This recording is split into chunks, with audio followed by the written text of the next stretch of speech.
I really cut this down. I had a stack of things to go through, detail this, but anyways, it's short now. Hopefully it still gets pointed across. This here I'm going to read is an excerpt from the manifesto, a manifesto issued by the shooter who murdered 22 people in El Paso, Texas, in a Walmart store. This is an excerpt from that. Remember, it is not cowardly to pick low-hanging fruit, aka don't attack heavily guarded areas to fulfill your super soldier COD. That's a reference for Call of Duty. Attack low security targets. Even though you might outgun a security guard or policeman, they likely beat you in armor, training, and numbers. Do not throw your life on an unnecessarily dangerous target. If a target seems too hot, leave it to fight another day. That's an excerpt from his manifesto. This is the person who murdered 22 El Paso, Texas, Walmart.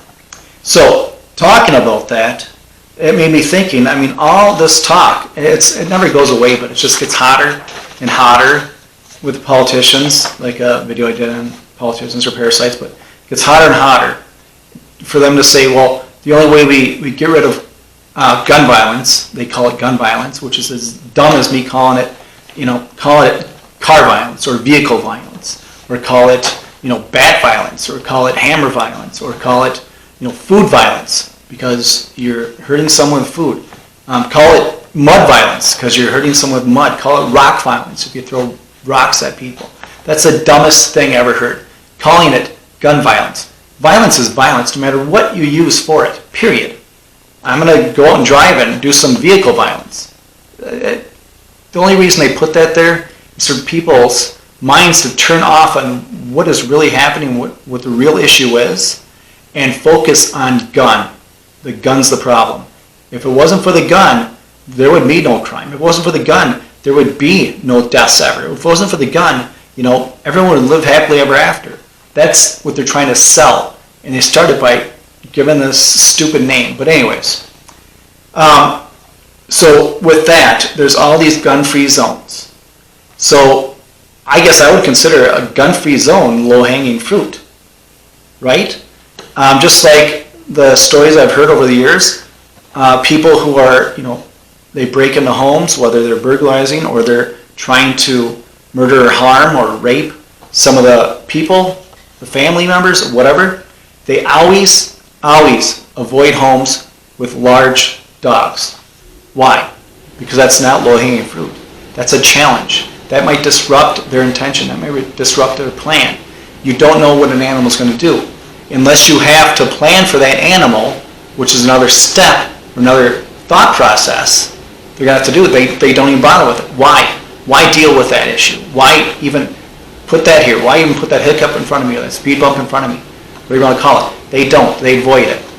I mean, there has been some cases where they have put a plan in front for the dog because they were, they had a strong enough vibe or feeling of what they wanted to do to this particular family member or family or home or whatever, but it's not common at all. That's why they avoid those places, because it's not low-hanging fruit. So these gun-free zones are low-hanging fruit. No matter if it is a theater, store, a school, or whatever, low-hanging fruit. As long as you're not allowing people to put themselves in safety precaution by carrying their own personal protection, their own personal firearm, then the criminals see that. Well, this is an easy target. Low-hanging fruit, just like the manifesto, a piece of that manifesto said. So I'm going over this because it's been hot, it's been out, and I think they're going to, step and they're going to try to accelerate this thing the best they can, because they're like, once and for all, we want to get rid of it. Just like they did in Australia. Australia was never gun-free, I can't say never. Australia wasn't gun-free for a long period of time there. Until recently I say that loosely, decade or two, and now, look at Australia. For this time period, it is November 2nd, 2021, Look at Australia. Why can they do that? Because the people are unarmed. And this reminds me of another articles I've read over the years is there's been times that some of our enemies, quote unquote, because they call the Japanese enemies, they call the Chinese enemies, they call these other countries enemies. There's times that people have not invaded us. We've never really been invaded, really. And they have not invaded us. And we've never been, the map or the place to have a big war, world war, larger war, because it's been said more than one time by some of these nations, some of these heads of nations, we don't do that because of all the army that is out there, all the army that's unaccounted for in the United States of America, all the millions and hundreds of millions of people, hundreds of millions of arms that people have, the citizens have. We don't do that. Why? Because that wouldn't make any sense. There goes your ground game. If you put soldiers in there, yeah, the soldiers they're more armed, they're probably more trained, they're probably faster, stronger, that kind of stuff, but you got 5 of them, you got a whole city that you're trying to take over or infiltrate or get into, and you got hundreds, thousands of armed citizens. Well, it's not low-hanging fruit. Your odds don't fare very well. Why would you do that? Why would you put yourself in that situation? Same sort of deal. So I'm just going to go read a few things here just to get people thinking about this stuff. Between 1950 and 2018, 97.8% of all mass public shootings occurred in gun-free zones. Let me repeat that. Between 1950 to 2018, 97.8% of all mass public shootings were in gun-free zones, period.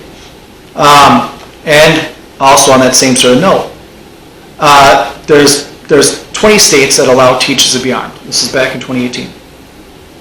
There have been no school shootings, as well as no accidents or injuries caused by firearms possessed by teachers, period.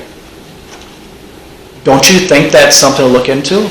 That they should say, hey, if we think this mass shooting thing's an issue, especially at schools, look at this figure here. Why did this work out? Can we do this over at these places? You would think, but that's not their prerogative. That's not what they're trying to do. That's not what they're trying to get changed. They want the citizenry to be helpless, to be gun-free, to not be able to stick up for themselves, to not be able to combat. Period. Just like Australia.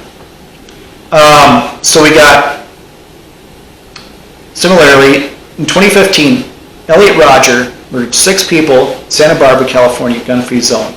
In his 141-page manifesto, he explained that in planning his attack, he decided against launching it in other locations where someone with a gun might be present to cut his killing spree short.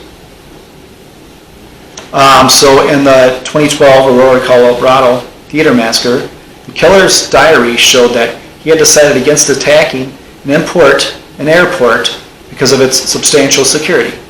People with guns, security. And out of the 7 movie theaters within 20 minutes of the shooter's home, he chose the only one that had posted signs declaring it to be a gun-free zone. Out of 7, he chose the one that said it was a gun-free zone. So I'm just looking at some of this stuff. So how would anyone think that gun-free zones are the way to go, or taking guns away from people are the way to go? Really, anyone other than the parasites called politicians and government? Really? Would you not want to be prepared for anything? Would you not want to have your child knowledge of firearms, knowledge of tools, and be prepared to do whatever he needs to do, whether that's to hunt, protect himself, protect his family, protect you, protect whatever. What to do in case he finds one, which is a very oddball thing to do because you don't just find them, but just in case that he ever runs across it, that once in a lifetime shot, opportunity or circumstance. If that ever happened, wouldn't you want him or her to be knowledgeable about what to do with it? Make sure it's not loaded. Make sure it's safe before he handles it or she handles it. How do you do that? With knowledge, with teaching, with them learning. And people are so scared of stuff, children are so scared of stuff, and even grown adults are so scared of things that they don't know anything about. So what do you do in that circumstance? They look to who they think is an authority figure. They look to those people that they think are the knowledgeable ones. And usually that falls falsely on the arms and shoulders of teachers and government. Which, my take on government, they don't produce anything. They can't do anything for themselves. They can't even shop for themselves for the most part, most of them. They're not productive whatsoever. So why would anyone look to them because they're scared of something for the answer? You should go out there and you should look into this stuff. You should educate yourself. You should educate your children. Whether it's on firearms, ammunition, or it's just on simple things as far as gardening. Just anything. There's a plethora of stuff out there that people are so scared of. So scared of because they don't know. They know nothing about it. They don't know a thing about it. And that's why. With not knowing comes fear. And if you don't know much or anything, that's causes more fear. And if people are saying these things are scary or this circumstance is scary, that makes you even more scared if you have no knowledge of it. So why would it be that they want to come in and take all the guns away, and this is the evil thing, and if we take these away, it will solve all your problems? Why would they want that? Why would they not want to instill education or promote education? Well, because we've had all these school shootings, or because we've had all these other things, or all these accidents, or this stuff going on over here. We want to get together. We want communities to get together. We want people to get together and teach, figure it out, learn, train, to learn all about these things so people are no longer scared about them. Because if you're not scared of stuff, you know how to use things, there's no accidents, really, or there's very few. Period. That's what happens. You got to learn to respect the things that you were once scared of. But anyways, I had a whole bunch of more things to read off and examples, but I thought I'll just cut it short there. I think that's more than enough. You got to think about it. Everyone, in my opinion, everyone or every family should have a firearm or firearms and ammunition for various circumstances. If they need a hunt to put food on the table, if the times are that tough, that bad, if they want to get involved with just shooting for fun, trap shooting, target shooting, that kind of stuff, it's a good hobby to get into. If they just want it for protection, just for that self-satisfaction of, I know I'm protected. One of the best things I heard, I thought spot on things I heard from someone closer to me, now that we moved states, and we're just starting to get used to some people and learning about people. One of the guys I speak with quite a bit told me, he said, hey, just down the road there, not far from you, there's a police officer that lives there. He's real close. And I said, yeah. He said, well, he said, I talked to him. He said he's going to stop by and just say hi and that kind of stuff. I said, that'd be great. Just learn the neighborhood, that kind of stuff. And he said, and then his other comment was, I don't know why he's a police officer. I really don't. If you want to be a police officer, you can, but my opinion, this is him talking to me, my opinion of it is police officers are great filling out accident reports, filling out police reports. Police officers are great at that. And they're great after the fact. after the incident happened, after the circumstance happened, after this person was raped, after this person was murdered, after this person was shot, after this child got beat, after XYZ. They're great after the fact. They are. They're great record keepers. They're great filling out police reports, like he said, and accident reports. But they can't be there. They can't be everywhere all the time. They can't. I mean, that'd be like having a 24/7 bodyguard, armed bodyguard. It doesn't happen. So what do you need to do? To protect your family? My opinion only. You need to make sure you got the stuff to protect your family from whatever. You need a fire extinguisher, a small fire extinguisher in your kitchen, just in case. I know we got a firehouse close to us, the fire department, and I know the chief. They're great. But why would I have that fire extinguisher there? Just in case something gets out of hand until the police have a chance to get here. Same thinking, same thoughts. Why would you have a firearm if you don't want to hunt, if you don't want to shoot trap, if you don't want to target shoot, if you don't want to do anything else? Why would you have a firearm? Just in case something shows up to harm me or my family, someone shows up to do whatever against me or my family, my loved ones. I have it just in case.